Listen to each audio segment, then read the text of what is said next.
موت سے پہلے فرشتے آ جاتے ہیں. چاہے تم اچھے آدمی ہو، بیٹھے ہوئے ہو، تم کو بھی اگر موت آنی ہے تو تم پہلے فرشتوں کو دیکھنے لگ جاؤ گے، لیکن بتا نہیں سکتے کسی کو. موت سے تھوڑی دیر پہلے فرشتے قریب آ جاتے ہیں. پہلے جماعت فرشتوں کی آتی ہے، پھر ملک الموت آتے ہیں.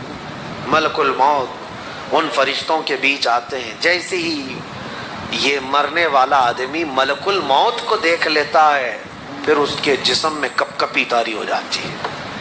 اور ایسی کپ کپی طاری ہوتی ہے کہ کبھی پیشاب نکل جاتا ہے، کبھی پخانہ نکل جاتا ہے. اکثر دیکھنا مرنے والوں کی نجاست نکل جاتی ہے. ملک الموت کو وہ بہت قریب سے دیکھتا ہے، اور ان کی دو شکلیں ہیں. ایک بہت بھیانک شکل ہے، اس کو دیکھنا ہی عذاب ہے، اور ایک بہت خوبصورت شکل ہے، ان کو دیکھنا ہی رحمت ہے.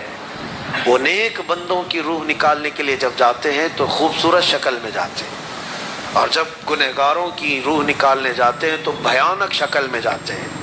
اور ان کو دیکھتے ہی مرنے والے کا جسم پیلا پڑ جاتا ہے، پیشانی اکھڑ جاتی، آنکھیں پھٹی رہ جاتی، اور پھر خرخرا آنے لگ جاتا ہے، یعنی خرخر کی آواز تیز ہو جاتی ہے.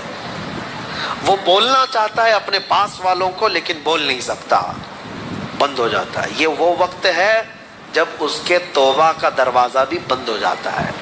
اب اگر فرشتوں کو دیکھ کر کوئی توبہ بھی کر لیا، ایمان لایا، تو اس کا ایمان قبول نہیں.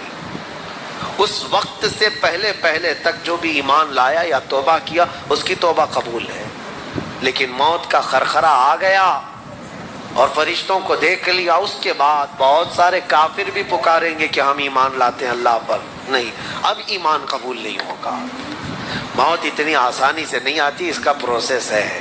فرشتے آتے ہیں، ملک الموت آتے ہیں، پھر اس کے بعد اس کو گور کر دیکھتے ہیں، پھر اس کو چت لٹا دیا جاتا ہے، یا جس حالت میں بھی ہے وہ گر جاتا ہے.